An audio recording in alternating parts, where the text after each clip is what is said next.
YouTube ప్రేక్షకులకు వీక్షకులకు అందరికీ కూడా నమస్కారం. ఈరోజు కార్యక్రమాన్ని ప్రారంభం చేసేటువంటి ముందు చక్కటి దైవ ప్రార్థనతో కార్యక్రమాన్ని ప్రారంభం చేసుకుందాం.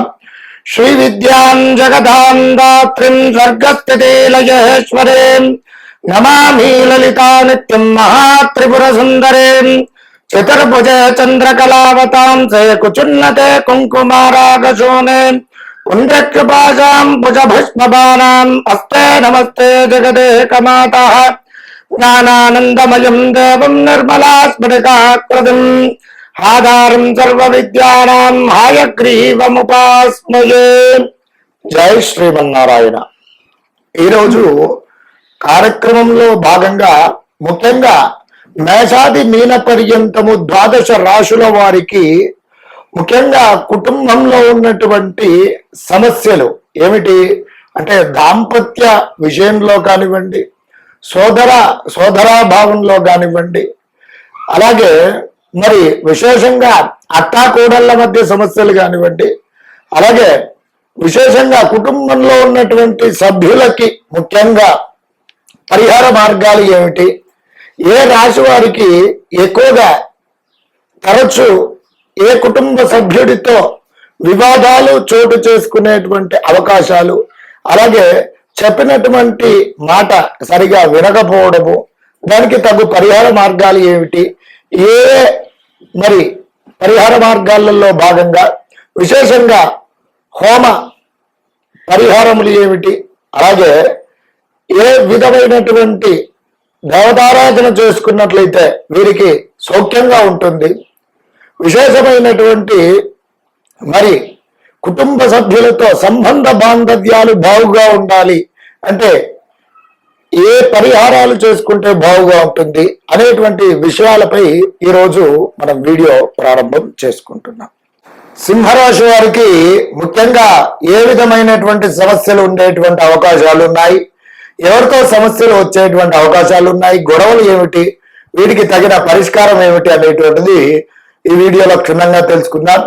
సింహరాశి వారు ఏ నక్షత్రాల వారు అవుతున్నారని కనుక గమనించినట్లయితే మఖా నక్షత్రం 1, 2, 3, 4 పాదములు, అలాగే పుబ్బ నక్షత్రం 1, 2, 3, 4 పాదములు, ఉత్తర నక్షత్రం 1వ పాదం వారు కలిసి ఏమిటి సింహరాశి వారు అవుతున్నారు. వీరి యొక్క జాతక లక్షణాదులు కనుక ముఖ్యంగా గమనించినట్లయితే వీరు మంచి అవరహీళ్ళు, విశాలమైనటువంటి ముఖవర్చస్సు కలిగినటువంటి వారు, ముండ్రని ముఖం కలిగినటువంటి వారు, స్వల్ప సంధానం కలిగినటువంటి వారు, అలాగే మంచి పనులు ధర్మ కార్యక్రమములు చేసేటువంటి వారు, పరాక్రమవంతులు, నిశ్చలమైనటువంటి పవిత్రమైనటువంటి మనస్సు కలిగినటువంటి వారు, తల్లిదండ్రుల మాట, గురువుల మాట, పెద్దల మాట వినేటువంటి వారు, అలాగే చూడ్డానికి శ్రీమంతుని వలె బాగా టీవీగా హుందాగా కనబడేటువంటి వారు, మరి మధుర పదార్థాల యందు అమితమైనటువంటి ఇష్టము, పిండి వంటల యందు ఇష్టం కలిగినటువంటి వారు, చదువుల యందు శ్రద్ధాధిక్యం చాలా ఎక్కువగా ఉంటుంది, అలాగే బృందావనము ప్రకృతిని సహజంగా ఇష్టపడేటువంటి మనస్వభావం కలిగినటువంటి వారు, సదాచారవంతులుగా ఉంటారు, ఆధ్యాత్మిక దైవ చింతన కలిగి ఉంటారు, మంచి బుద్ధిమంతులుగా చెప్పుకోవచ్చును, అలాగే మంచి రాజకీయ వ్యవహారం చతురత తెలిసినటువంటి వారు, అలాగే వివిధ రంగాలలో మంచి నైపుణ్యం అనేటువంటిది వీరు కలిగి ఉంటారు. ఇక సింహరాశి వారు ముఖ్యంగా ఏ పరమైనటువంటి సమస్యలు అనేటువంటివి ఎదుర్కొంటారు, ఎవరితో గొడవలు జరిగేటువంటి సూచనలు ఉంటాయి అని కనుక చూసుకున్నట్లయితే సింహరాశి వారికి ముఖ్యంగా ఈ ఆధ్యాత్మిక దైవ చింతన, సామాజిక స్పృహ ఇవి కలిగి ఉండటం పూర్వకంగా స్వతహాగా సంపాదించినటువంటి ధనం కానివ్వండి, విశేషంగా ధనం అనేటువంటిది ఖర్చు చేయడం పూర్వకంగా ముఖ్యంగా తండ్రి గారితో విభేదాలు, సమస్యలు, గొడవలకు దారితీసేటువంటి పరిస్థితులు, ఈ విధంగా వచ్చేటువంటి సమస్యలు ఖచ్చితంగా ఉంటాయి సింహరాశి వారికి. అలాగే స్నేహితుల పూర్వకంగా ధనపరమైనటువంటి విషయాలలో, ఆర్థిక పరమైనటువంటి విషయాలలో అత్యంత జాగ్రత్త అనేటువంటిది అవసరం. వాటి పూర్వకంగా ఇంట్లో ఉన్నటువంటి తండ్రి గారితో అభిప్రాయ భేదాలు రావడము, తరచుగా వీటి పూర్వకంగా ఈ ఆర్థిక పరమైనటువంటి అంశాల పూర్వకంగా మరి పిల్లలకి తండ్రికి మధ్యలో ఈ సంబంధ బాంధవ్యాలు అనేటువంటి దెబ్బతినేటువంటి అవకాశాలు చాలా మెండుగా గోచరిస్తున్నాయి. కాబట్టి ఎవరైతే సింహరాశి వారు ఉన్నారో ఈ విషయాలలో తప్పకుండా అతి జాగ్రత్త అవసరము అని చెప్పవచ్చు. కాబట్టి ఎవరిని స్నేహితుల పూర్వకంగా ఆర్థిక పరమైనటువంటి విషయాలలో నమ్మి ధనము ఇవ్వరాదు.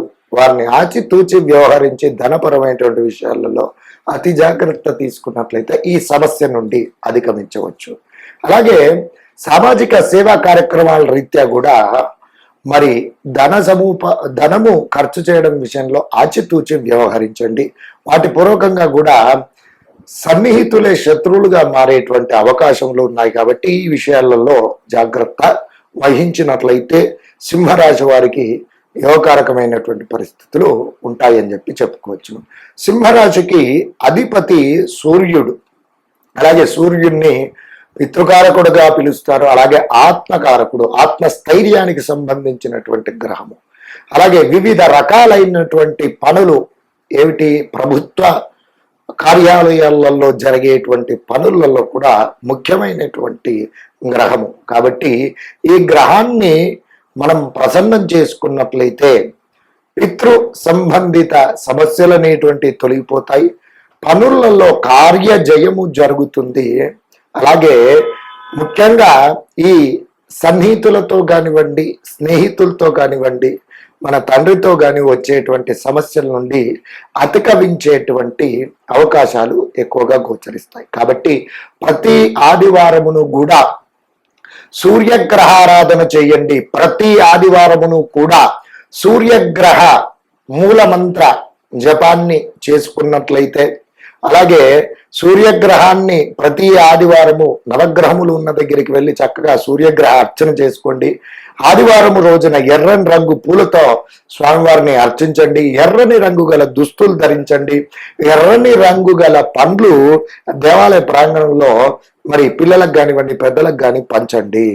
అలాగే గోధుమలతో కూడినటువంటి పదార్థములు ఏవైతే ఉంటాయో అవి కూడా దానం చేసినట్లయితే సూర్యగ్రహ అనుగ్రహం తప్పకుండా లభిస్తుంది. సూర్యగ్రహానికి ఆదివారం రోజున ఆవు నేతితో ఎర్రని రంగు గల ఒత్తితో కూడా దీపారాధన చేసినట్లయితే సూర్యుడి యొక్క అనుగ్రహం లభించి ఈ సమస్యల నుండి మంచి చక్కటి పరిష్కారం అనేటువంటి తొలుగుతుంది.